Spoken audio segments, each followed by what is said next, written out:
guys, in this video I'm going to show you how to add a drawing to your Excel file created on the office.com website. But first I just want to mention, don't forget to subscribe to my channel because at 10,000 subscribers I'm going to show you my whole YouTube revenue statistics and growth strategy, how to make money online. Now let's jump into it. First of all, open the website, and after that you should start creating your Excel file.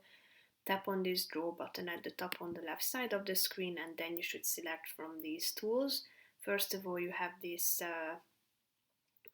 two pens and the highlighter.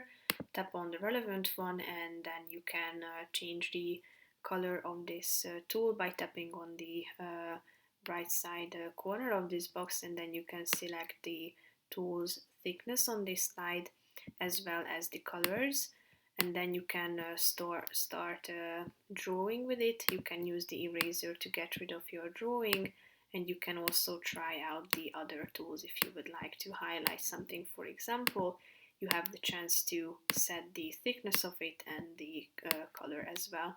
So that's pretty much it for this video, guys. See you in the next one. Bye bye.